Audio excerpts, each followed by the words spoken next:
Prayer was an integral part of the founding of Grace.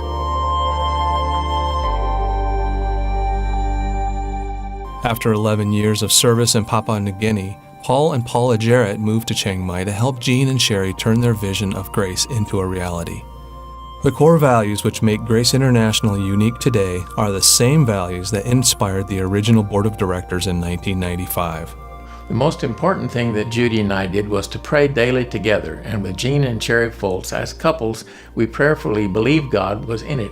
We trusted God for everything. We wanted Grace to be Christ-centered to the core, not just to provide a quality education, but one in which Christ is integrated in everything from athletics and music to math and history. In order to keep the tuition low for families, we took a leap of faith as a board to ask each of the teachers and administrators to raise their own support so that we could give an affordable education to missionaries and nonprofit workers. One of the really incredible things about the teachers at Grace is that they really invest in your lives. And a personal example for me is my business teacher, who would take me out for coffee and find out what I was interested in and really try to pour into me and get to know who I was. Even after high school, he came to visit me in college and really showed me he loved me, which really, really meant a lot to me. One of the largest hurdles in the founding of Grace International School was the need for a permanent location. We didn't have the money to necessarily build a new school. We had raised enough to buy an older facility in town and slowly renovate it to meet our needs. As a board, we looked at over 30 different locations, including a nightclub, a grocery store, and an auto dealership. After an extensive search, we found the location that we felt would be best for the school in our price range. We were ready to close on an old car dealership, but at the closing, the seller increased his price so high, we felt we had to walk away. Back to square one. We were pretty discouraged and didn't know what to do next. Fear started to grip my heart.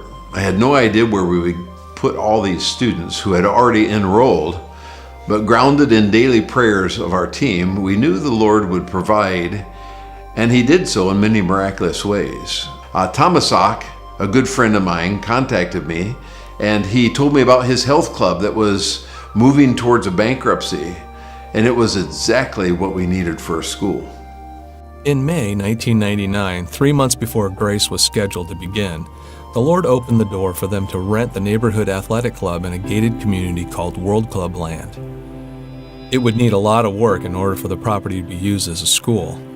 At that time, Thai law mandated that all schools be owned by a Thai citizen. The board of Grace International School would ask Kun Prayat Kunjintana, Dr. Chayun, and Paul Utley, early friends of Grace and leaders in the church, to take ownership and serve at Grace. In faith, the board announced its plan to open Grace International School in August 1999. It was hard for Jean and the board to know then what a blessing this facility would be for thousands of future students over the next 17 years.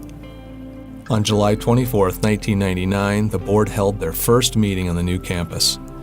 Grace leadership and parents had less than 1 month to transform the facilities from a sport club to a school.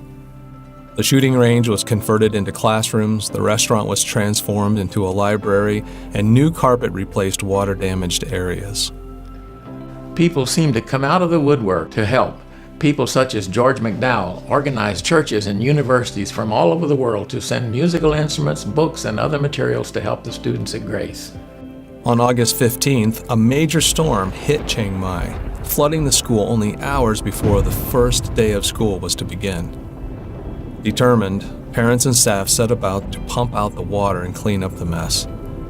1 week later, Grace opened its doors for the very first time with 169 students, 30 staff, and a heart to serve the missionary community. And it was quite a relief to us, really, to see Grace get started and Caleb to have what looked like a much more stable situation than what he had been facing before. And it was very special because it just broadened his opportunities. It really helped prepare him for future education.